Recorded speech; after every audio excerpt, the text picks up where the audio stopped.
A 50-year mortgage, is it a bold solution to America's housing crisis, or just a political gimmick that could trap you in a lifetime of debt? Let's be honest, the idea of a lower monthly payment sounds pretty tempting, especially right now. But before we get swept up in the headlines, we need to dig into the math, the history, and the hidden costs that every potential homebuyer needs to understand.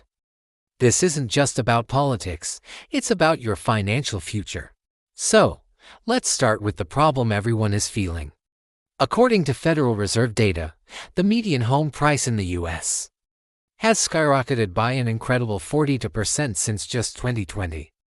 Now compare that to wages, which have only grown about 16% in the same period. That gap is the affordability crisis in a nutshell. It's real, and it's why so many people are struggling to buy a home. The big question is, does stretching a mortgage from 30 to 50 years actually solve this problem, or does it just create a bigger one down the road? Let's run the numbers. We'll use the standard methodology from the Mortgage Bankers Association to keep things realistic. Imagine you're taking out a $400,000 loan. This isn't just a theoretical problem. Research from the University of Pennsylvania's Wharton School shows a clear pattern. For every 10 years you add to a mortgage term, your total interest costs increase by 35 to 40%, even with those lower monthly payments. You're essentially trading short-term relief for a long-term financial burden. Think about what you could do with an extra $440,000 over your lifetime. That's retirement, college for your kids, or starting a business. A 50-year mortgage eats that future. And believe it or not, this isn't a new idea. We've seen this movie before.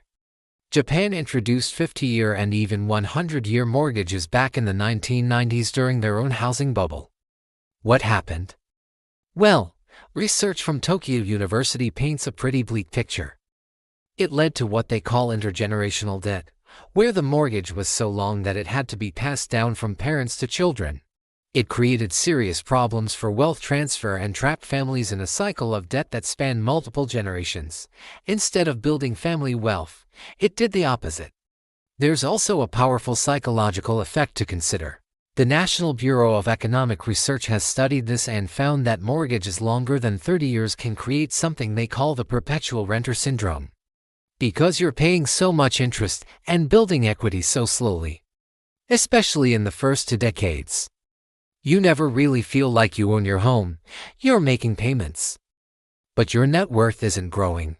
A 30-year mortgage is designed to help you build wealth over time. A 50-year mortgage is designed to keep you paying interest for as long as possible.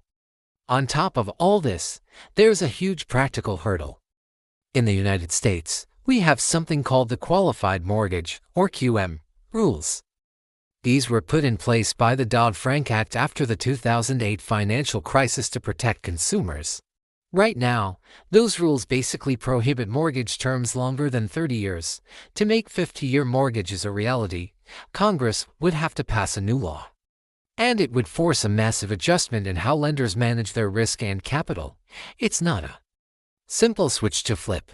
And here's the most frustrating part. There are better, proven solutions that don't involve trapping people in 50 years of debt.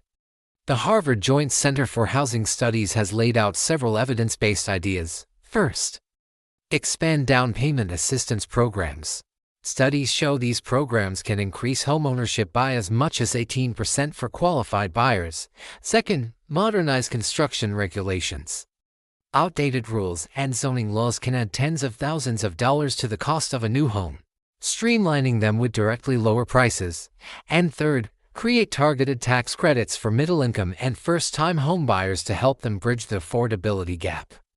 These are real solutions that help people build wealth, not just service debt.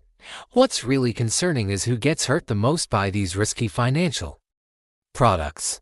The Consumer Financial Protection Bureau, the nation's top financial watchdog, has found that non-traditional mortgages disproportionately affect first-time buyers. These are the people who are most eager to get into a home and least likely to fully understand the long-term consequences of paying an extra 20 years of interest. It's a trap, plain and simple. Finally, let's zoom out and look at the whole market. What would happen if 50-year mortgages became common? The Urban Institute ran macroeconomic models to find out. Their conclusion: it would likely inflate home prices even further, by an estimated 8 to 12%. Why? Because when you give people the ability to borrow more, they bid more. It doesn't solve the supply problem, it just pours more fuel on the fire, making homes even less affordable in the long run and pricing out the next wave of buyers. So, when you hear talk about a 50-year mortgage as some kind of innovative solution, I want you to remember the numbers. It's not innovation, it's a desperate measure that shifts the burden onto you, the borrower.